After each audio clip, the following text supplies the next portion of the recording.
Fistula వచ్చింది అంటే ఏం చేయాలి? మామూలుగా యూజువల్గా అందరు చేసే సర్జరీ ఏంటంటే ఓపెన్ సర్జరీ. ఓపెన్ సర్జరీ ఎంత నరకం కనిపిస్తుంది అంటే ఆ ఏరియాని మొత్తాన్ని మనం మొత్తం కోత పెట్టేసి తీసేస్తాం. అంటే ఈ ఏరియా మొత్తాన్ని తీసేసేస్తాం. సో ఓపెన్ సర్జరీలో అదంతా కోత పెట్టేసి తీసేయడం వల్ల ఓసారి స్పింక్ట్రాక్షన్ పోయే అవకాశాలు ఉంటాయి, వాళ్ళకి మోషన్ కంట్రోలింగ్ పవర్ పోయే అవకాశాలు ఉంటుంది. వీళ్ళు at least 30 to 45 days bed rest ఉండాల్సి వస్తుంది, డ్రెస్సింగ్ చేసుకోవాల్సి వస్తుంది, ఇవన్నీ ప్రాబ్లమ్స్ ఉంటాయి. బట్ మనం చేసే లేటెస్ట్ అడ్వాన్స్డ్ సర్జరీ ఏంటి అంటే లేజర్ సర్జరీ. లేజర్ సర్జరీలో మనం ఏం చేస్తామంటే ఈ లోపల ఉన్న ఇంటర్నల్ ఓపెనింగ్ని మనం క్లోజ్ చేసేసి ఈ ట్రాక్ట్ ఏదైతే ఉందో ఈ ట్రాక్ని మనం లేజర్ ద్వారా కాల్చేయడం జరుగుతుంది, మొత్తాన్ని కాల్చేయడం జరుగుతుంది.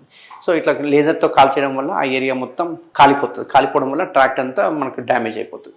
మెల్లగా అప్పుడు కండ పెరుకుంటూ మొత్తం వచ్చే అవకాశాలు ఉంటాయి. బట్ మనం ఎంత జాగ్రత్తగా చేసినా, నేను ఈరోజు సర్జరీ చేసినట్టు రేపటి నుంచి మీరు మళ్ళీ మోషన్స్కి వెళ్తుంటారు. సో ఇందులో కూడా ఫెయిల్యూర్ రేట్ అనేది కామన్. సో ఓపెన్ సర్జరీ అయినా కావచ్చు, లేకపోతే లేజర్ సర్జరీ కావచ్చు, ఎందులోనైనా కనుక ఫెయిల్యూర్ రేట్ చూసుకుంటే కనుక 80 to 90% సక్సెస్ రేట్ ఉంటుంది.